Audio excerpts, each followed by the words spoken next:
Hey there folks, it's Blue here at Blue Bears Games, and for today's video, I will be showing you the latest custom build that I made using Balan Wandering Knight as the commander.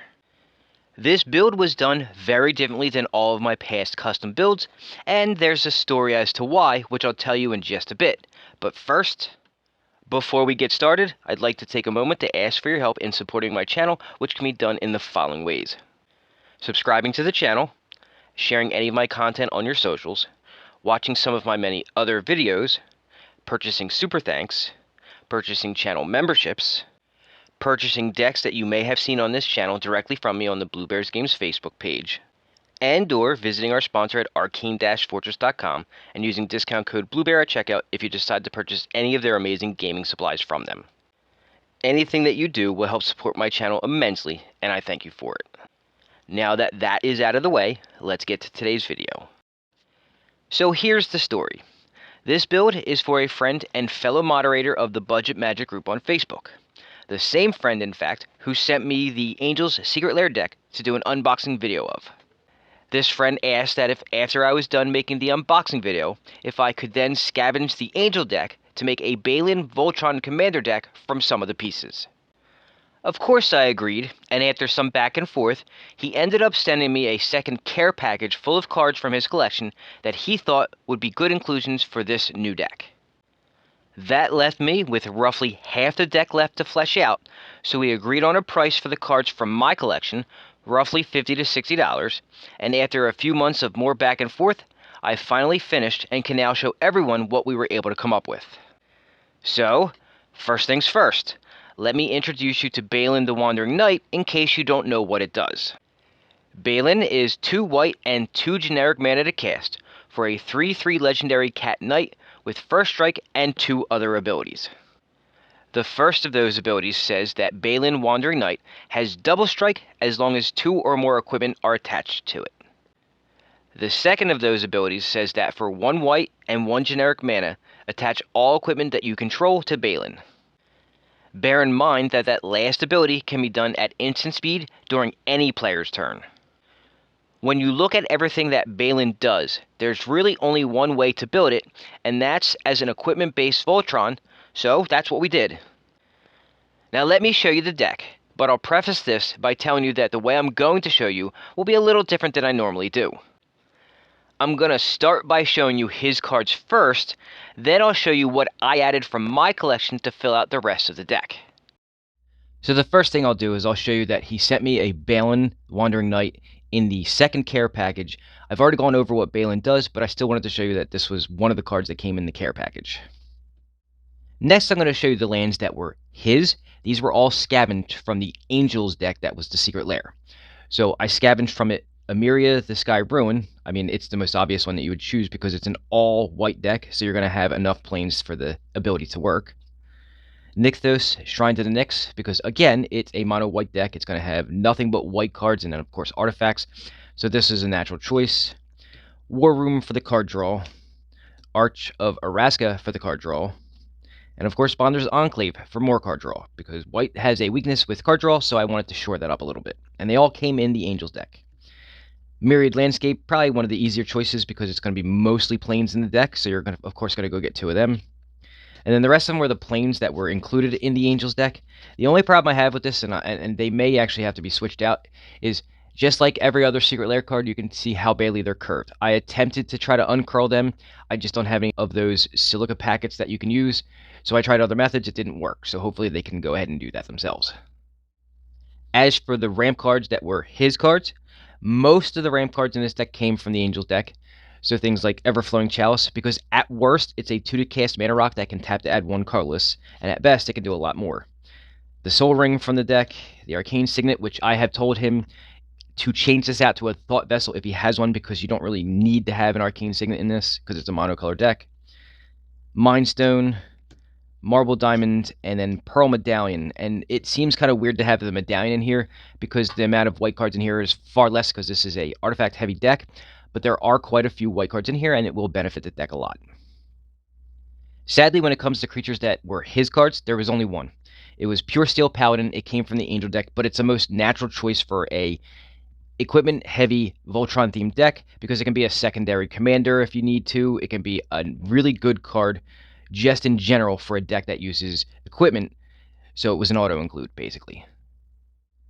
As far as the instants and sorceries that I was able to scavenge or was sent to me, I chose the best that I could as far as the removal, so things like Path to Exile, Swords to Plowshares, and Austere Command for that board wipe effect.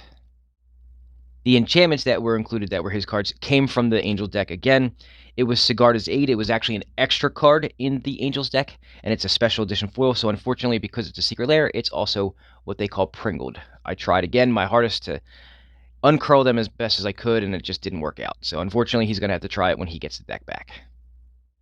The artifacts that were his are a little bit of a mixed bag because there is stuff from the Angels deck, and then there was the secondary care package that he sent to me that had some cards in it, so I'll show you what he had. So in the deck for the Angel deck came Commander's Plate, probably one of the best equipment made for Commander. So of course I included it, and again, sadly, it is pringled or curled. Unfortunately, I wasn't able to get it out. In the Angel deck came Lightning Greaves. It's an obvious choice here. Swiftfoot Boots. And Sword of the Animus is one of my favorite cards in general for Commander, just because when decks don't have the ability to go get land, this, if you use this, especially in a Voltron deck that uses equipment, it's a great card for that. In the care package, he sent me the Assassin's Creed Secret Lair, non-foil luckily, so it had things like Conqueror's Flail, Dark Steel Plate for the Indestructible, that's super important in a Voltron deck, Whisper Silk Cloak. Those are the only ones that I used from it. I'm sending the rest of them back to him. Also in the care package was a couple of other things that he thought may be good. Things like Bitterhorn Nissa's Animus, because just like the Sword of the Animus, it goes and gets land for you and puts it into play. So really good choice there. I'm glad he sent that. Also in the care package was Sword of Forge and Frontier. Not the greatest sword, but still a sword, and it's super helpful. And then the last card that was his, before I show you what I added to make the deck fully fleshed out, was in the Angel deck an Endless Atlas, because it helps you draw cards, and in a monocolored deck, that's where Endless Atlas shines. So those were the cards that belonged to him. I'll reiterate that they were either from the Angels Secret Lair deck, the Assassin's Creed Secret Lair drop, or just some random cards he thought would be good inclusions for the deck from his own collection. The next part of this video will now be the cards that I added from my collection that I believe will round out the deck nicely and make it a force to be reckoned with. That's the hope anyway. Now that we're getting into the cards that I added, there's going to be far less of some sections and far more of others. So the first thing I added was on the land side, a Rogue's Passage, because there's no reason not to have this in a Voltron deck. Making your commander unblockable is just a no-brainer. On the ramp side of the cards that I added, unfortunately, I did not have an extra Thought Vessel like I thought I did, so I added a Gift of Estates. It's a one-shot that can help you possibly get 3 lands out of your deck and into your hand, specifically planes. I thought, sure, a lot of people say that deck thinning isn't really that big of a deal, but it is when it's multiple cards and you have multiple ways of doing it, and it can really add up in the end, so Gift of Estates was a perfect choice. As far as the creatures that I added from my own collection, I went with Weathered Wayfarer to start, because it's, again, deck thinning like I just mentioned in the ramp section, and it helps you get planes into your hand so you can get them into play, which means you can play more stuff. Shram, Senior Edificer for card draw, naturally. Lion Sash I thought was cool because it's both a creature and an equipment, and you can change it back and forth, and it can give a pretty sizable buff. Cloudsteer Kieran, again, another creature that can be both an equipment and a creature, and this one has an ability that says when it's equipped, you can't lose the game and your opponents can't win the game, which I thought was kind of cool, especially if you can equip it with the Dark Steel Plate to keep it indestructible. Now nobody can win the game except for you. Danitha Capuchin Paragon was a great choice because it's cheap to cast for 3. It's a 2/2 with Word Salad for its keyword abilities with First Strike, Vigilance, and Lifelink, and it also makes all of your equipment spells cost 1 less to cast, so it was a pretty good choice here. Eowyn, Lady of Rohan was another option here that I liked for a secondary commander. Secret, there's a lot of secondary secret commanders in here just because, when you have a Voltron deck, people try to take the Voltron out. So if you can have other ways to do it, sure, you can't do commander damage, but you can do quite a bit of damage when it's heavily equipped. This one is a 3 to cast 2/4, has an ability on the bottom end of it that says equip abilities you activate cost 1 less to activate, which is very helpful if you don't have Balan out. And then it also gives equipped creatures First Strike, and Vigilance, and Vigilance is kind of important. You want to be able to attack, but also be able to block incoming attacks because you have so few creatures. Armored Sky Hunter was just to dig for more equipment, and it's a flyer, which helps. Indomitable Archangel was a 4-cast 4/4 flyer that gives all of your artifacts Shroud, which means that they can't be targeted for destruction. They can still be hit with board wipes, but not a lot of people play a lot of artifact board wipes. Keeper of the Accord. I added this for the ability to create tokens that could be used as blockers, but then also go search for more lands if you're playing against somebody who's playing green and they're doing a lot of ramp. This has 2 abilities that are really helpful for a mono white deck. Stonehewer Giant, it's repeatable tutoring for equipment in your deck, and that's really important. As far as the instants and sorceries that I added to the deck, it's one of the larger sections that I did add of my own cards. It's mostly removal of artifacts, enchantments, and other things, just because white does a very good job of doing that, and you kind of need to in a game of Commander where you may be facing some stuff that helps your opponent prevent you from attacking, so I wanted to get that out of the way. So things like Dispatch, it's creature removal as long as you have 3 or more artifacts in play, and in this deck you should. Fragmentize gets rid of smaller artifacts and enchantments. Banishing Light, Bovine Intervention, Disenchant, Revoke Existence, Sanctify, Abolish. Generous Gift gets rid of anything including a land if you need to. Return to Dust. Slaughter the Strong. I like this, especially early game, because if you have Balan out, and you have equipment out, but you don't have it equipped, you can wipe everybody else's board out except for the 1 creature, and then you'll have your Voltron commander out that could do some real damage. Ravnica at War. Since this is a monocolor deck, you won't be affected by this in any way, shape, or form, but most of your opponents will. Promise of Loyalty. This one's a little interesting. This is a pretty decent Voltron-style board wipe because it lets you keep 1 creature. It lets everybody keep 1 creature. But most of the time you're going to keep your best creature, which is your Voltron, in this case Balan.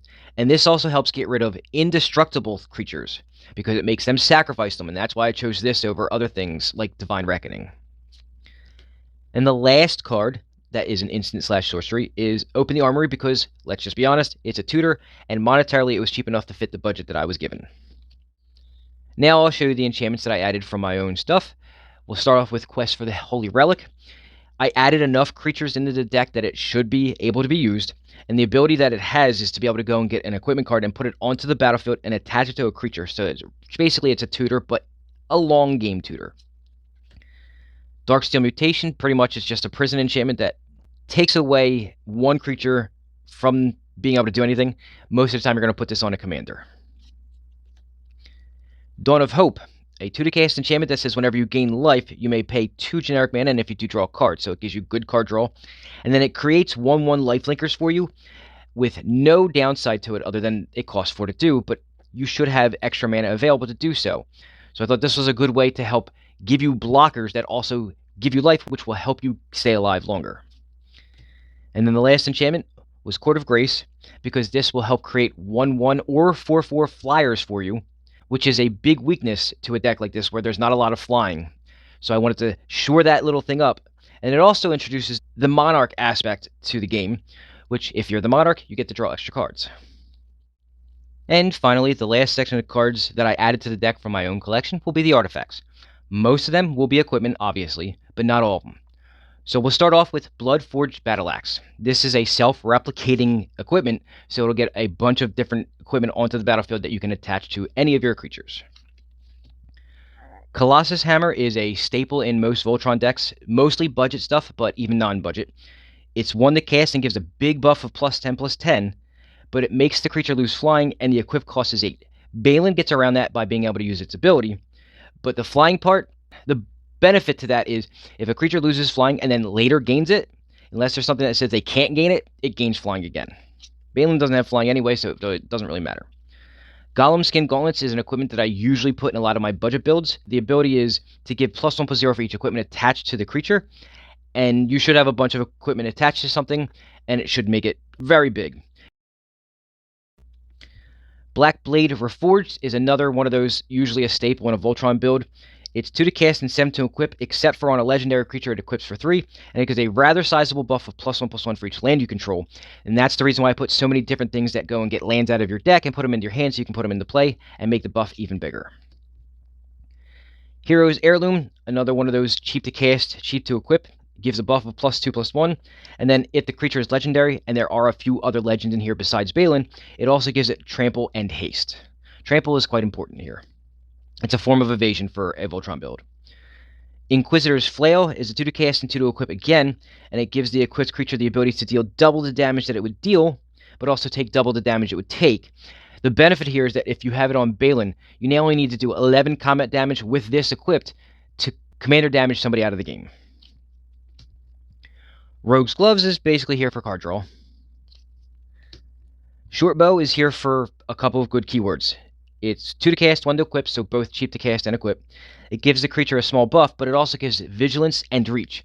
Vigilance is great for being able to attack and still have a blocker, and Reach is because there's not a lot of flying in this deck, so you needed a way to block flyers. Maul of Skyclaves. This one's in here for the flying mostly, but it's nice to give it a little buff, and first strike, it's always nice. Grafted Exoskeleton gives the equipped creature Infect, which means now you only need to deal 10 damage total to anybody to take them out of the game. Batterskull is just a really good, efficient equipment. It's 5 to cast and 5 to equip. However, it gives a sizable buff of +4/+4, then it also gives Vigilance and Lifelink. It's just a pretty good card overall. Argentum Armor is 6 to cast and 6 to equip, but it gives a really nice buff of +6/+6, and then it has this Eldrazi-esque type of ability where when you attack, you can destroy target permanent. It's not the same because they have to sacrifice permanents, but you get to destroy target permanent, so you get to choose it. Masterwork of Ingenuity, it basically copies any equipment on the battlefield. It doesn't have to be on your side, it could be on anybody's, but most likely you're going to copy one of your own. You're probably going to have the better equipment out there. And the last card is Sculpting Steel. Same thing as the Masterwork, only now it copies any artifact on the battlefield. And again, it's on anybody's side. Most likely you're going to use it on something that you've got, but you never know what somebody else might have, and it works very well if they have something better than you'll have. And that, my friends, was my latest custom commander build that was sort of a collaboration using Balan the Wandering Knight. This was my first collaborative build since starting this channel about 5 years ago, and while it was fun, I've decided that this will only be done occasionally and with people I know or people who live close to me. Why? Because the logistics of sending cards back and forth over long distances was harrowing, especially when you look at the price for some of the cards that were in the Angel deck. As for the deck itself, I like it, and as luck would have it, I'm missing a mono white deck for my own 32 deck challenge. It's possible that Balan may just fit that spot nicely, but I'm still evaluating things. I already have a Voltron deck, but it is an aura-based one, so who knows? Only time will tell. So, what do you think? I'd love to hear your thoughts about this custom commander collaboration build in the comments. Well, my friends, that's all I've got for you this week. Thanks for watching, and if you're looking for more Magic content to watch, please browse through my channel, as I'm sure you'll find more of my videos that you'll enjoy. Before you head off, though, please smash that like button and subscribe to the channel if you haven't yet, so you can be notified when I release new content, which I do every Friday. Have a nice day, and I will see you all next week.